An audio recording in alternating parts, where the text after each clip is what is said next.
Oh, right. Hello. Welcome to After Scientology, Straight Up and Vertical, the weekly show where Tony Ortega and I review the week's events in the world of Scientology according to what he's been reporting on his Substack.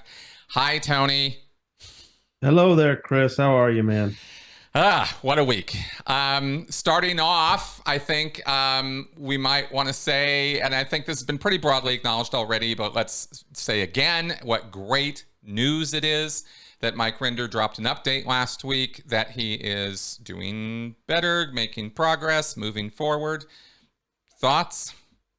Well, I mean, we've all been wondering how he's doing, and it was just so great to see him on camera. What a treat. Mm-hmm. He looked great. And, obviously it's not easy for him. And he talked about, some progress he's been making and gave his wife, Christy, a lot of credit that she's been this bulldog because, gosh, our medical situation here in the United States is so screwed up, and he's got to fight for everything he needs, which should not be the case. But thank goodness he's got Christy in his corner, so he let her do most of the talking. I think a lot of us were just wondering how he's doing, and so it was just so nice of him to come on camera, and you can see how emotional he was about the support he's getting. Gosh, there's just a lot of us thinking about him every day. And hoping that he keeps making improvements. Big time. I'm very hopeful because you really want it to go in the right direction, and then you get some good news like that, and I don't know, it really made my week, to be honest. Okay, good, So good. I was pretty happy about that. Okay, now you had a couple very interesting stories and a real blast from the past for me. This next story was that Gavin Potter sexual assault suit or civil suit. This was, I think, is Miscavige named on this thing? This is kind of, what is this? Let me explain the basics of the lawsuit, and then I think you can tell us much more about Gavin Potter than I can. This lawsuit was actually filed under seal back in December, on December 29th. Okay. So I had heard that there was another lawsuit coming, maybe even more than one. I noticed that there was something on the docket that was referred to something being sealed, and I couldn't get any information about it, of course. So I kind of had a hint that something was coming, but I wasn't sure what it was. Well, it turns out that on December 29th, which was between the two Danny Masterson trials, after the Mr. the hung jury on November 30th from the first trial, and before the second trial, which started on April 17th. On December 29th, this lawsuit was filed on behalf of Jane Doe 1 from that case.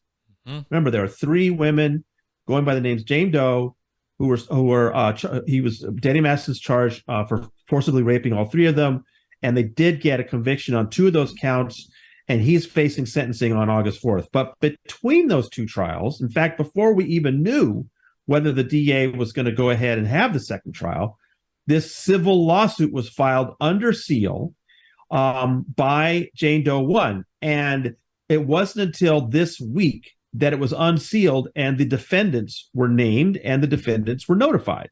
So she is suing the Church of Scientology International, the Religious Technology Center, RTC, Bridge Publications, and David Miscavige, leader of Church of Scientology, as well as the Sea Org member Gavin Potter. And her allegations are that when she was 14, she joined the Sea Org, and at 16, she really went to work for it. And Gavin Potter was in charge of arriving her, was the word they used in the lawsuit. Basically, she was rebelling against some stuff, and he was there to lay down the rules. And look, you're going to be working basically all day and night. And part of her duties was to drive him home at night. And she was 16, and she alleges it was on those driving Gavin Potter home that he began sexually assaulting her. And she then told somebody, and as we know in Scientology, if the victim speaks up, it's the victim who was punished. And she was told she had two choices, either to go to the RPF, and, the RPF could be years. It's a prison program for the Sea Org. It's just a horrible alternative. The other choice she had was to marry the guy. And so she felt that that was the only real choice. And so she feels that she was forced into marrying this guy. She was only 16. She was continuing to live at her parents' house. Her parents were donors to the Church of Scientology. And then she describes in the lawsuit that anytime they had sex, it was just she felt coerced. Mm-hmm. So she eventually got pregnant. And then, of course, in the Sea Org, she's faced with, he told her you need to abort the baby because that's what they do in the Sea Org. Yep. But she had her daughter and quit the Sea Org and got out of the Sea Org when she was in 1993 when she was 27. 97, I think. 1990. She was born in 74. Anyway, it was 1997 when she got out of the Sea Org. Got it. She remained in Scientology. They didn't mention this in the lawsuit, but then 6 years later, in 2003, is when Danny Masterson attacked her at his house. And this is, we can now say it's not alleged anymore. He was convicted of raping her on the night of April 25th, 2003. And then he was also convicted of raping Jane Doe too, and he's facing 30 years to life in prison. So, just amazing that the same woman was also abused as a child and that they're filing this lawsuit now. Besides, though, simply reciting what happened to her in those years as a young member of the Sea Org, the lawsuit has this long preface talking about the setup of Scientology, the ideas of Scientology, and why it had produced such a fertile environment for abuse of children. Yep. And, Graham Berry is the name on the complaint. We all know Graham very well. We know he's been handling suits like this for 30 years. And he knows this stuff really, really well. What they're trying to do in this lawsuit is not just say that this woman, as a 16-year-old child, was abused by this one man, but that it took place in this environment where abuse of children was tolerated and covered up. Yep. So that's the larger thing they're trying to do in the lawsuit. Now, keep in mind, it's a complaint.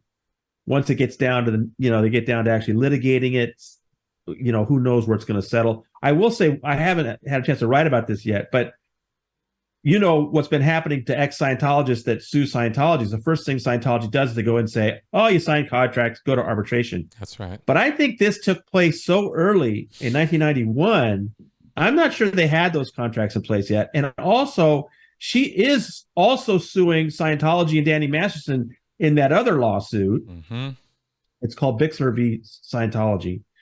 And that's a reference to Jane Doe 3, not this Jane Doe 1. And in that lawsuit, I think I remember paperwork where she's denying that she signed any contracts. So I think Scientology is going to have a hard time trying to dismiss this through the arbitration thing. So that'll be interesting to see how they handle it. Now, as for Potter, the way he's described in the lawsuit is that he was this groomer whose job it was to go find these 14, 15-year-old girls, good looking dude. He had this charm and he was trying to talk them into joining this organization. And I remember, Tori Chrisman in the year 2000 went on the Usenet to warn people about Gavin Potter, that he was telling 14-year-old girls that the world was ending and they needed to join the Sea Org. Okay. So this guy for a long time it's been known that this was his role at Scientology. But I mean, I'm sure you know a lot more about him than I do. I just read a little bit about him. No, I worked with the guy. I mean, off and on over the years, he was we were crossing paths in different ways because he started as this recruiter at Bridge. And when I got in the Sea Org in 1995, he either then or shortly thereafter, had this relationship and a baby, and he was sent. My first awareness of him was actually as a staff member of Valley Org, which is where they sent him, and sent both of them. And then he was like the public-facing executive, the PES, and she was either out of the Sea Org or leaving. Like, I never really totally got what the whole story was, but even then I knew that there was some controversy regarding him and this woman and that they had had a baby. And it was noteworthy for me because I'm always paying attention when people have babies. And I'm always like, oh, I want a family, you know, and there should be a family. Even when I was in the Sea Org, I was like, people should stick together. And so it kind of stuck in my mind that that didn't happen there, and what a tragedy that was. And it was all pinned on her. Every communication about it, every sort of inference about it. And you got to know that in that world, a lot of this comes across in what's not said rather than what's said. So it's hard to sit here and say, oh, blah, blah told me this. It's more of just how it came across was she was the bad person. She was off at home. She had the baby and ran or whatever, and she wasn't sticking it out. And it was all about sticking it out. You know, that's what the thing in the Sea Org is. You're loyal. You're with the group, you know, and if you're not, you're a fucking asshole. So that was her positioning. And so I never really knew too much about that. But Gavin didn't last very long at Valley before he got pulled back into the Sea Org, now that he didn't have a baby and wife to deal with. And he went back onto recruitment and sales. And it was either recruitment or sales. And that's what his thing was. And I think he went, in fact, I think it was mostly sales. And now in hindsight, I'm thinking, yeah, maybe they kept him away from recruitment lines for this reason of what happened here. Because he was known, he was infamously known as, up until a new guy came along who was also, interestingly, a bridge recruiter, Brandon Faust, who's left the Sea Org now, and I don't even know if he's still in or not. But Gavin was like legendary as this numbers bringer, as this, like, all these beautiful women at Bridge. And it was noteworthy that Bridge was at that time located in Pack Base at Big Blue. Oh, that's where it was physically located. And so all these women were right there. And it was noteworthy that Bridge was by far the most beautiful org on that base. And Gavin Potter is the one who'd recruited all of them. And it was kind of like this, wow. And I you know, I can't remember exactly, but there wasn't anything in my mind at the time or in the crew mind that there was some kind of nudge, nudge, wink, wink. He was doing something with them, but it was weird. It was weird because it was so unique. You know, it was like nobody else was doing that. Everybody else's recruits were all over the place in terms of age, education, experience, etc. So clearly there was a target audience they were going after. It was undeniable. And he was really good at his job. And this harkens back to what I was talking about with Danny Masterson in terms of how Scientology's dealt with. As we know, reward the upstats. They get away with murder. Well, Gavin wasn't bringing in money like we've talked about with Masterson, where's influence, power, money. With Gavin Potter, his protection was, look at all these recruits. Look at all these new Sea Org members. And we're not talking about, you know, 10 or 20. We're talking about lots and lots and lots of them. So that buys you an awful lot of air cover in Scientology, which is why he'd be the preferred son in this picture. He'd be the one to get all the protection, and she'd be, you know, thrown under the bus. Gavin, yeah, he ended up working as a remote reg for the FSSC, the ship office, doing sales for the ship. That's how I knew him most of the time, because he worked in the same building I did. And he was just getting people to go to the ship. And he was doing all these seminars and workshops and stuff, get everybody to go to the ship. And he walked around in the little ship outfit because they had their own little uniform and stuff. And this was his gig. And every time somebody wanted to get him back over to recruitment, I'm remembering now, it was always like, I don't think I'm supposed to be doing that. And I never understood why. I never understood his reluctance to get into that. Because this was a guy who was absolutely charismatic, very good looking guy. He owned a room. He spoke well. He spoke fluently. I mean, clearly, literally, he wasn't a dumb person. And everybody kind of respected him for that public presence that he had. So he was always on, he was very, very, very good at sales. So it was either recruits or it was money. And those two things are, in the Sea Org, those are your golden ticket to air cover. If you're good at either one of those, you're untouchable. I watched Reg's salespeople for years get away with absolute rule violations and breakages and disciplinary things that no one else got away with, and also rewarded with nights out, movies, dinner, bonuses, etc.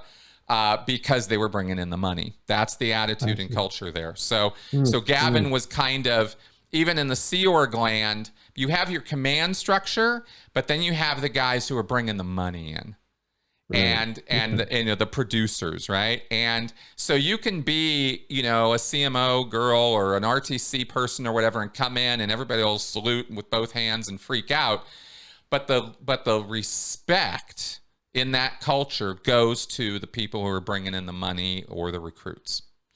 I see. So that's why I think he was, afforded so much protection. And I thought that was worth commenting on. And like I said, it was a real blast from the past. I hadn't thought about this stuff in a long time. Yeah. Well, it's going to be interesting. I don't know if they're trying to join it together soon or not, but it's like I said, I think they're going to have a hard time with the arbitration angle on this one. They'll go at it in different ways, and it'll be interesting to see how they answer it. Of course, now the tough thing always is service. Yeah. Are they going to get David Miscavige served? Are they going to get Gavin Potter served? Right. So we'll keep an eye on that. Yeah, big time. Because Gavin was a touring reg when I left, and that means he could be out and about anywhere, anytime. So it's good luck with that. Okay, now the other story here, Ben Shaw, Unhinged. I mean, wow, this guy. It's hard for me to, why don't you go ahead and break it down first? But this guy's responses to Tracy McManus are just golden. Yeah, Tracy was working on a story about this new amphitheater that's opening up. She wanted to provide readers with a big background on how the city got here. Did a really great piece this past week. And so naturally she asked this, Church of Scientology for some statements because, she has done such good work showing how after the city would not give this little piece of land that Miscavige covets, that he had all these wealthy Scientologists snap up even more of downtown, making it even more difficult for the city to get things going there. And so she's, reviewing that and like, look, the city has gone ahead. They've upgraded this park. They're going to have an amphitheater. The city is going ahead with renewal without you, right? Mm-hmm. And then of course he just freaks out. And let's be clear, it's David Miscavige who freaked out, right? It's in Ben Shaw's hand, but it's clearly Miscavige is freaking out that he's then does all this gaslighting to the city about what are you talking about? We have a key plan for you. Never talk about our key plan. You never show our schematics and everything. So he just blew a gasket trying to counter her theory that Scientology was holding on to these pieces of land and not doing anything. And it's just a classic thing where they're trying to he's trying to pretend that, we talk about the, Church of Scientology, the best thing ever happened to the city, and it is, the more, you just lie and hope people believe it. Right. Yeah. So, but with Ben Shaw, and again, I think it's probably Miscavige directing him, he's writing a letter to a reporter, but he's copying it to the city, to the mayor. Mm-hmm. And he's using all these different bold and italics just to get across how outraged he is. They always break out the smelling salts for these things. Like, how could you say these things about the Church of Scientology? You're such a bigoted reporter, and it's just this show they put on. And by copying it to the city, I'm able to get a copy. I wouldn't ask Tracy McManus for letters she gets, but they copy it to the city and that makes it public and I can get it. And I, post the whole darn thing. She quoted from it to, their side of things. But I think people would love to see those letters, and so I post them in their entirety. And I don't know, Chris, don't they realize how bad they look when they do this kind of thing? It's their job to, and it really shocks me how blatantly outrageous this stuff is, because this is supposed to be a PR spokesperson. This is supposed to be somebody who has some concept of public image. And this speaks so highly, so much, so clearly to why their image is so damn toxic these days. And I'm really glad you used the word gaslighting, because that's all this thing is. It's just top to bottom. No, we didn't. No, we're not. No, we didn't. We never said that. When, of course, that's exactly what you said. We never did that. Yeah, you did. And it's just point after point after point. He literally 14 points in this thing. Who does this? This is unhinged. Well, I think one thing that really set him off was that, if you notice in there, Chris, he repeatedly goes back to this Cleveland Street upgrade that they think is the greatest thing ever. They're restoring 3 buildings. They're trying to show, look, if you just let us do this, we're going to do such a better job than the city will. And so they've got these 3 buildings they're restoring. Well, she looked up the records, and they've had a couple of years to do this, right? Only one of those 3 has a building permit. Right. So I think she pointed that out to him, just like, hey, can you explain this? Why, you say you're restoring that whole street, but you've only got 1 building permit. There's been almost no work done. And that, you can tell, that just sets him off. It's like they don't like being caught red-handed like that, showing that they're just lying about things. But that's what helps explain why he's so apoplectic. Well, also the fact that, ironically, in the most like wide sense of that word, Miscavige is apparently absolutely obsessed with public image.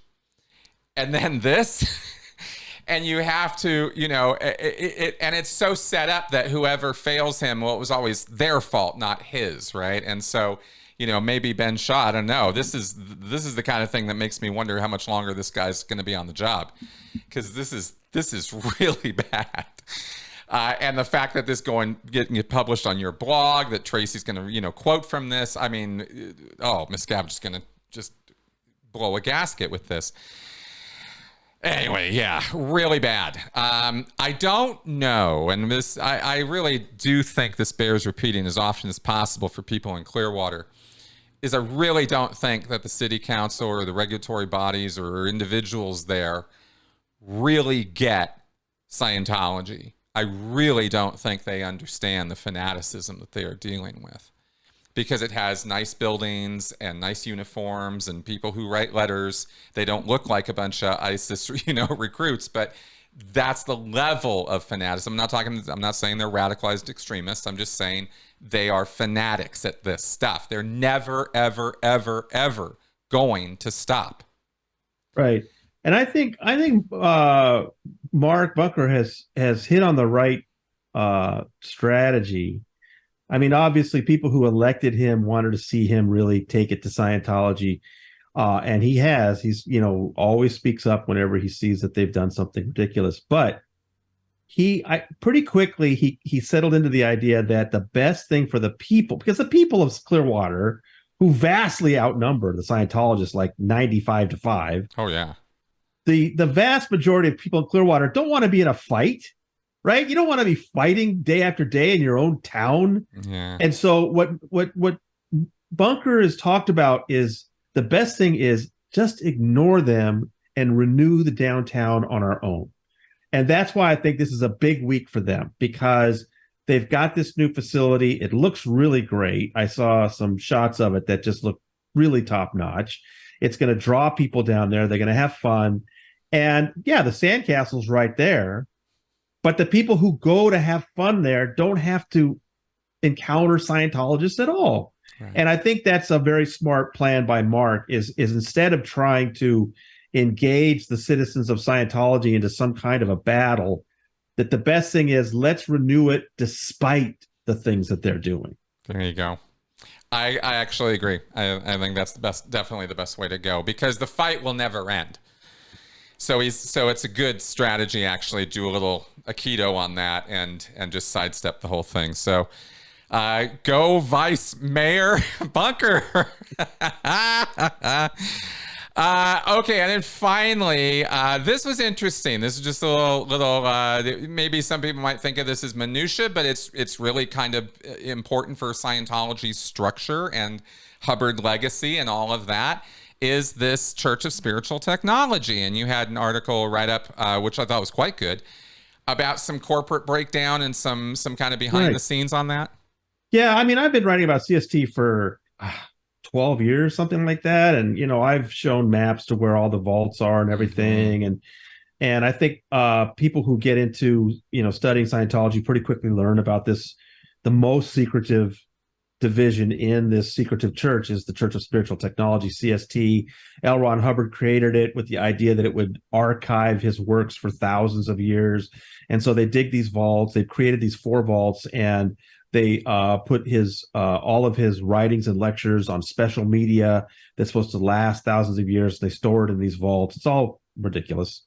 Um, and because I often point out that if you remember when they first started getting serious about it in the late 80s, Hmm. I still remember, was it Norman Starkey holding up a gold laser disc, Yes. right? Yes. And like, whoa, Yeah. and what's funny, of course, is that now they've got these vaults that hold just a ton of material.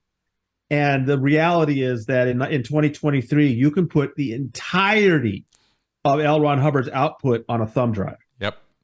You don't need to dig a vault.